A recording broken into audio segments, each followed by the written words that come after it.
ஜோதிட சொந்தங்கள் மற்றும் தமிழ் சொந்தங்கள் அனைவருக்கும் வணக்கம். இவ்வளோ நாள் தாயாக இருந்து என்னை பார்த்துக்கிட்ட சகோதரி இறைவனுடைய திருவடி அடைஞ்சிட்டாங்க. அந்த இதை டைஜஸ்ட் பண்ணி வரணும் இல்லையா, அதுக்கு கொஞ்சம் டைம் ஆகிடுச்சு. அதனால தான் இடையில ஷார்ட்ஸ் எதுவுமே வரல, வீடியோஸ் எதுவும் போடலை. இந்த நிகழ்வில் எனக்கு உறுதுணையாக நின்ன அத்தனை சொந்தங்களுக்கும் நண்பர்கள்னு சொல்லக்கூடாது, நண்பர்கள் எல்லாருமே உறவினர்களை விட அதிகமாகவே ஹெல்ப் பண்ணிட்டாங்க. அதை நம்ம திருப்பியும் சொல்லி காமிக்கக்கூடாது.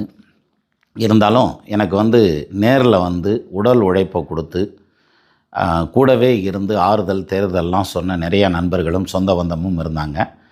அதை தாண்டி நிறைய பேர் ரொம்ப தூரத்தில் இருந்தெல்லாம் வந்திருந்தாங்க, ஆறுதல் சொன்னாங்க, அந்த நிகழ்வில் கலந்துக்கிட்டாங்க. அது மட்டும் இல்லாமல் எத்தனையோ பேர்த்துக்கு வரணுங்கிற எண்ணம் இருக்கும், ஆனால் சூழ்நிலையும் சந்தர்ப்பமும் அவங்கள வர விடாமல் கட்டி போட்டு வச்சுருந்துருக்கும். அந்த மாதிரியான சூழ்நிலையில் தொலைபேசி மூலமாக தொடர்பு கொண்டு நிறையா தன்னுடைய வருத்தத்தை தெரிவித்தாங்க. அது இல்லாமல் இந்த தகவலை நான் இப்போ சோஷியல் மீடியாவில் போட்டிருந்தப்ப நிறைய பேர் ஆறுதல் சொல்லியிருந்தாங்க கமெண்ட்ஸில். அத்தனை நல்ல உள்ளங்களுக்கும் ஒரே வார்த்தையில் நன்றின்னு சொன்னால் அது பத்தாது என்னை பொறுத்த வரைக்கும். இருந்தாலும் அனைவருக்கும் நன்றி. நீங்கள் கொடுக்கக்கூடிய அந்த ஊக்கமும் ஆக்கமும் தான் என்னை திருப்பியும் எழுப்பி உட்கார வச்சுருக்குது.